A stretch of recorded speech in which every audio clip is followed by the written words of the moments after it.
नमस्कार, एक बार फिर से आपका बहुत बहुत स्वागत करते हैं, अभिनंदन करते हैं। भारत लाइव है और भारत लाइव में सुबह सुबह हम आपके सामने आते हैं गेम समझिए लेकर के। ये बिहार की राजनीति की वो खबरें हैं, वो मुद्दा है जिस मुद्दा का आप इंतज़ार करते हैं और हमें भी इंतज़ार होता है कि आप हमारे इस विश्लेषण को सुन करके अपनी प्रतिक्रिया दें और हम कितना सफल हो रहे हैं ये बातें आप बताएं। हालांकि सफलता असफलता का कोई पैमाना नहीं होता है, क्योंकि ये एक विश्लेषण है जिसमें हम कई बयानों के आधार पर आप तक ये बात पहुंचाते हैं। वर्तमान जो परिस्थिति बनी है उसमें कई लोगों से, आप जानते हैं कि मैं किसी भी नेता के साथ, मंत्री के साथ मुलाकात हमारी भले ही होती हो, लेकिन हम फ़ोटो शेयर नहीं करते हैं। लेकिन चर्चा जो होती है, उन चर्चा में कई ऐसी चर्चाएँ हैं जो खबर का अंश होती हैं। व्यक्तिगत बातों को हम सामने नहीं लाते हैं क्योंकि हमारा भी कुछ फर्ज बनता है। कई लोग व्यक्तिगत रिश्तों के कारण बहुत सारी बातें कह देते हैं, लेकिन इनमें से जो खबर वाली बातें होती है वो हम आप तक पहुंचाते हैं। और इसी तरह की खबरों की चर्चा है कि क्या लालू प्रसाद के सपना को पूरा करने में और उसके चक्कर में तेजस्वी यादव ने नीतीश के साथ जो दोस्ती गांठी है, यारी की है, वो भारी पड़ने लगी है। अगर ऐसा होता है तो आगे की रणनीति क्या होगी? क्या ये इतना भारी पड़ जाएगा कि तेजस्वी यादव को अपनी पार्टी में बड़ी टूट और सीएम की कुर्सी से समझौता करा देगा? क्या वो भी उनके हाथ से छीन लेगा? इस सवाल का जवाब अगर आप खोजने निकलते हैं तो आपको शुरू करना होगा अगस्त का महीना जो आज से शुरू हुआ है। और इस अगस्त के महीने में जब 9 तारीख को नीतीश कुमार ने तेजस्वी यादव को अपना फिर से भतीजा मानना स्वीकार कर लिया था, तब से यह कहानी की शुरुआत होती है। हालांकि राजनीति में लोगों को पीछे मुड़कर देखने की आदत नहीं है, क्योंकि पीछे अगर देखते हैं तो सिर्फ खाई ही खाई नजर आती है। नीतीश कुमार हैं कि कभी कभी चर्चा कर लेते हैं कि 2005 की, लेकिन 2005 से पहले के समय को कोई याद करना नहीं चाहता है। नीतीश कुमार इसलिए याद करते हैं कि लोगों को यह एहसास हो कि वो किस तरह से नीतीश कुमार को मुख्यमंत्री बनाए हैं और उसके कारण क्या थे। ये बात नीतीश कुमार तेजस्वी यादव के सामने भी कहते हैं, और इस बात को कहते समय वो जरा भी इस बात का भ्रम नहीं रखते हैं कि तेजस्वी यादव बगल में बैठे हुए हैं, इन्हीं के माता पिता के शासन के बारे में हम बोल रहे हैं, इन्हें कैसा लगेगा। नीतीश को इस बात से फर्क नहीं पड़ता है कि किसे बुरा लगता है, किसे भला लगता है। नीतीश कुमार फैसला लेते हैं, फरमान सुनाते हैं। लगातार जब से 2022 में इसी अगस्त के महीने में तेजस्वी यादव और नीतीश कुमार एक साथ आए, सरकार बनाया, मंत्रिमंडल के गठन से पहले 2 लोगों ने शपथ ग्रहण किया था और यहीं से वो कहानी शुरू होती है। तब तक सभी बातें क्लियर नहीं हुई थी, तब तक अभी सब कुछ अधर में था। सिर्फ ये उत्सुकता थी कि जितना जल्दी हो शपथ ग्रहण करके सरकार का अंग बन जाया जाए। और तेजस्वी यादव का ये बाल मन कहीं ना कहीं उस तरफ देख रहा था जहां लालू प्रसाद ने तेजस्वी यादव को बिहार के मुख्यमंत्री के रूप में देखा था। यह सपना लालू प्रसाद ने 2015 में ही देख लिया था। नीतीश कुमार को उंगली पकड़ा करके उन्होंने कहा था कि 2015 से लेकर के 2020 तक इसे आगे बढ़ाना है। लेकिन बीच में 2019 भी आता है। उस 2019 में हम पूरे मन क्रम वचन से आपको प्रधानमंत्री का उम्मीदवार बनाएंगे और यहां से आपकी यात्रा प्रधानमंत्री के रूप में शुरू होगी, जिसके लिए हम सारी चीजें पूरा करेंगे, कोई भी कांटा कंकड़ तक हटा देंगे। इस बात को आप समझिए। इस पर छोटा सा एक प्रसंग मैं आपको बता देता हूं कि जब श्री रामचंद्र अपनी पत्नी और भाई लक्ष्मण के साथ वनवास में थे, तब उन्हें इस बात की जानकारी मिली कि उनका छोटा भाई भरत उनसे मिलने आ रहा है। जब भरत मिलने आ रहे थे तो उन्होंने उस रास्ते को, जिस रास्ते से वो गए थे और जिस रास्ते से भरत को आना था, उस पूरे रास्ते को कंकड़ पत्थर जितने भी थे सब हटवा दिए थे, क्योंकि उन्हें पता था कि जिस रास्ते से मैं आया हूं उसमें कंकड़ पत्थर बहुत है और मेरा भाई भी मेरी तरह खाली पांव आएगा और उसके पैरों में कांटे चुभेंगे। इस एहसास को अगर देख लिया जाए तो लालू प्रसाद ने इसी तरह के रास्ते तैयार किए, लेकिन बीच में ही हाथ झिटक कर 2017 में ही नीतीश कुमार चल दिए और उन्हें इस बात का एहसास होने लगा कि कहीं ऐसा ना हो कि उनकी कुर्सी पर ही खतरा बन जाए। 2019 में भारतीय जनता पार्टी के साथ चुनाव लड़े। हालांकि तेजस्वी यादव बुरी तरह से परास्त हुए और 40 में से मात्र 1 सीट उनका गठबंधन और तेजस्वी यादव को 0 सीट मिली। तब से तेजस्वी यादव एक नेता के रूप में उभर चुके थे और उन्होंने अकेले दम पर वो चुनाव लड़ा था। 2020 में भी बिल्कुल यही हुआ। लेकिन अब जो वर्तमान परिस्थितियां बनी हुई है कि अगर 2020 में 10,001 वोट अगर मिल गया होता तेजस्वी यादव को, तो वो, और 10,001 वोट की बात मत कर रहा हूं, तो वो बिहार के मुख्यमंत्री बन गए होते। तेजस्वी यादव को बिहार की जनता ने लालू प्रसाद की जगह नेता स्वीकार कर लिया था। लेकिन तेजस्वी यादव लालू प्रसाद का सपना पूरा करने के चक्कर में नीतीश कुमार के साथ एक बार फिर आए और फिर उनसे बड़ा धोखा हो गया। इस धोखे की कहानी सुनेंगे आप तो आपको इस बात का एहसास होगा। यदि आप तेजस्वी यादव के समर्थक हैं तो आपको यह जरूर सुनना चाहिए, और यदि नीतीश कुमार के समर्थक हैं तो आपको जानना चाहिए कि राजनीति और रणनीति कैसी होती है। कोई सगा नहीं होता राजनीति में। नीतीश कुमार अपने रास्ते निकल चले थे। 2020 में जो भारतीय जनता पार्टी ने उनके साथ किया था, तथाकथित रूप से नीतीश कुमार जो बातें कहते हैं कि उन्हें कमजोर करने की साजिश की गई, जबकि इसके पीछे कई कारण हैं।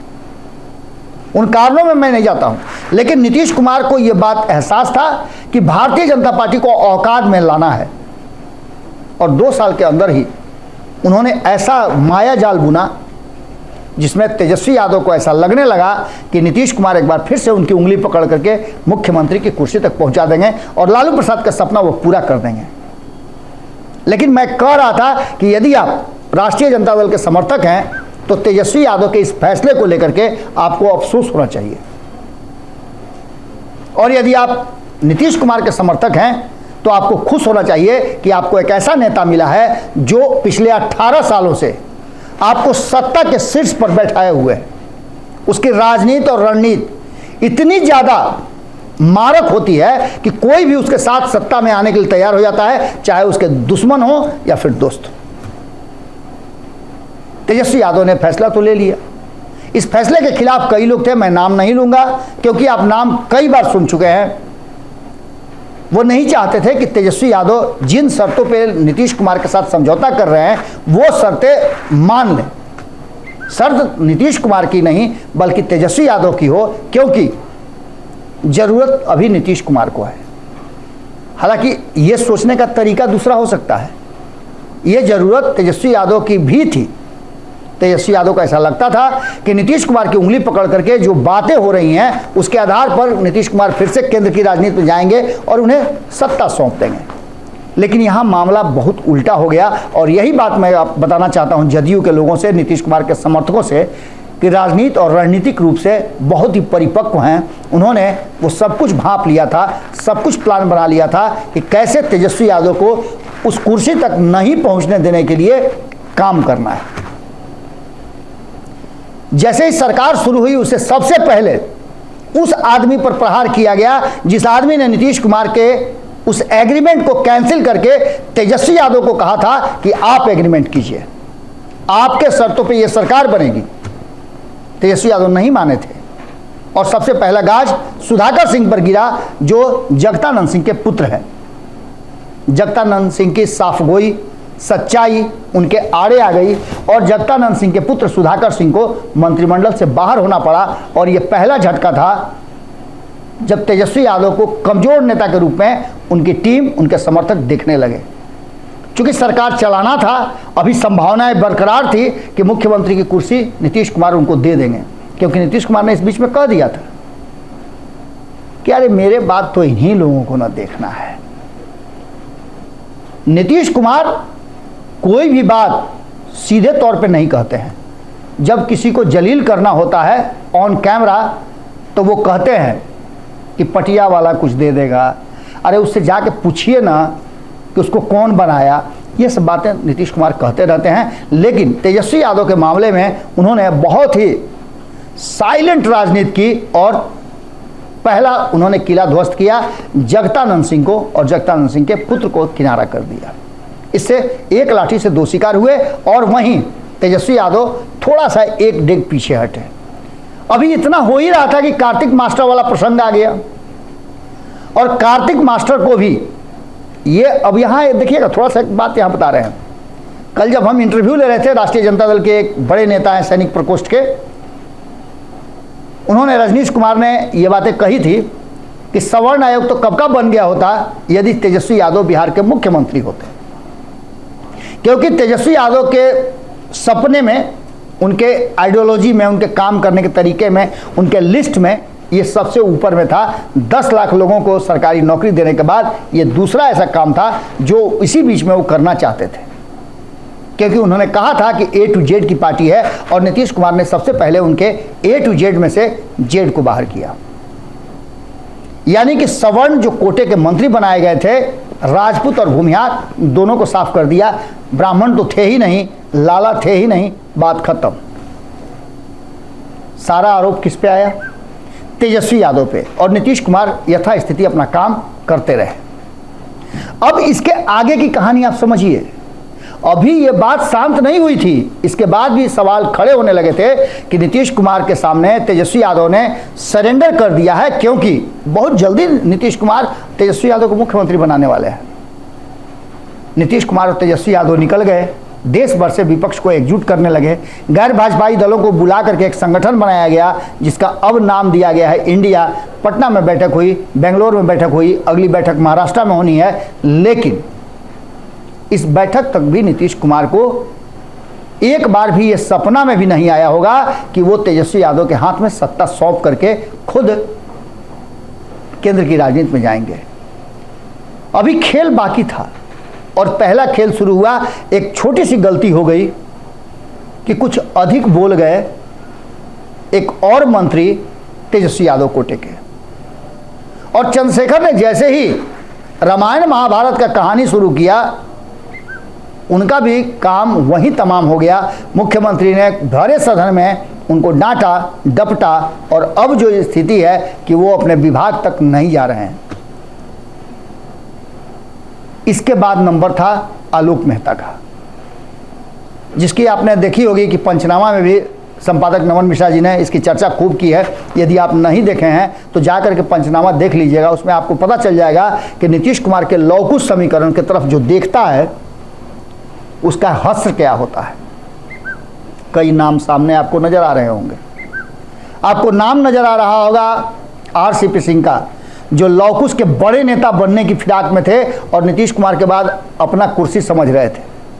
वो नीतीश कुमार का उत्तराधिकारी खुद को समझ रहे थे। आज कहाँ है सब कोई जानता है, कितने दिनों तक अज्ञातवास में रहे सब कोई जानता है। दूसरा नाम आप ले सकते हैं उपेंद्र कुशवाहा का। इसके अलावा भी बहुत लौकुश के नेता हैं जो अगर नीतीश कुमार के पीछे नहीं चले, ये सोच लिए कि उनके बगल वाली कुर्सी और उनके बाद उनका स्थान है तो उनका सफाया होना है। आलोक मेहता भी कुशवाहा समाज के एक बड़े नेता बन रहे थे, जो कहीं ना कहीं महागठबंधन के लिए भले ही फ्रूटफुल हो लेकिन नीतीश कुमार के लिए घातक थे, क्योंकि नीतीश कुमार एक छत्र नेता है लौकुश समाज के, और आलोक मेहता के काम से, उनके क्रियाशैली से उनका कद बढ़ रहा था।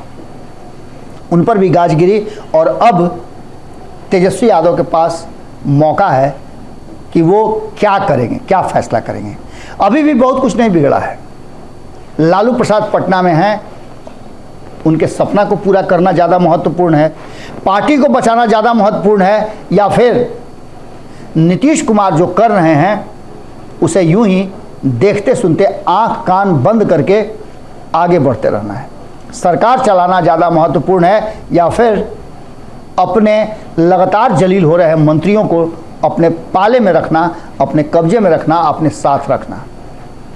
तेजस्वी यादव की पार्टी राष्ट्रीय जनता दल बहुत ज़्यादा इंटैक्ट है, लेकिन कई नाम सामने आए हैं। जब से महागठबंधन में फिर से नीतीश कुमार की एंट्री हुई है, उसके बाद कई नेता आपको बोलते नज़र नहीं आए होंगे, संट हो गए हैं, और इसका कारण यही है कि वो नीतीश कुमार के रडार पर है।